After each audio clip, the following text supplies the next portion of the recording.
সুতরাং আপনারা কি কাপুরুষের মতো কাফের মুশরিকদের গোলামি করে মরতে চান? বিড়ালের মতো 500 বছর বেঁচে থাকার কোনো লাভ নাই।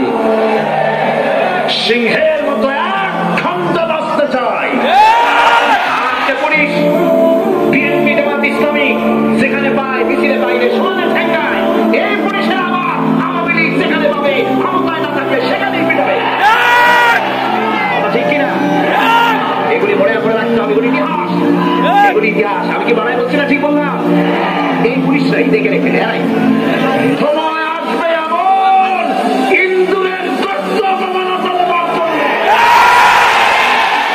বেশি করবে না। 12 কোটিতে গাছের গোড়া আসতে না দেবে, বাহুবলী দিল্লি গিয়ে পড়বা। বাংলার জমিনে জায়গা হবে না। 50 বছর কোরআনের তাফসীর করেছি সারা বাংলাদেশে, সারা পৃথিবীতে।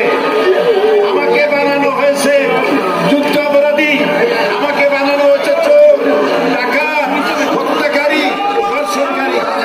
আমি আল্লাহর নামে কসম করে বলছি, আল্লাহ সাতের কসম, ইজ্জতের কসম, আমার সম্মানের কসম, 1971 সনের এক ফোঁটা বালি বা কাদা আমার গায়ে লাগে নাই, লাগে নাই, লাগে নাই। আমি শহীদ হতে চাই, তবে চোর, ডাকাত ইত্যাদির বদনাম নিয়ে মরতে চাই না। একদিন এই চেয়ারে সাইডে থাকবে না, হারিয়ে যাবে একদিন।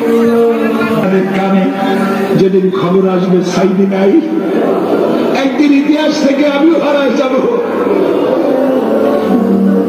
কিয়ামতের দিন আল্লাহ যেন আমাকে মাফ করে দেন। আমি কিচ্ছু চাই না আল্লাহর কাছে।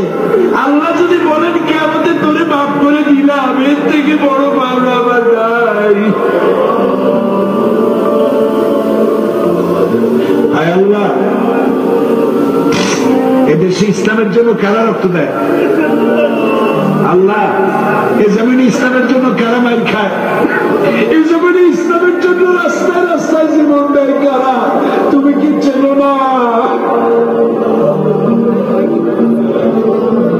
আল্লাহ, ষড়যন্ত্রকারীদের সব ষড়যন্ত্র থেকে তোমার গোলামদেরকে তুমি হেফাজত করো, তোমার কুদরতের চাদরটা দিয়ে হেফাজত করো।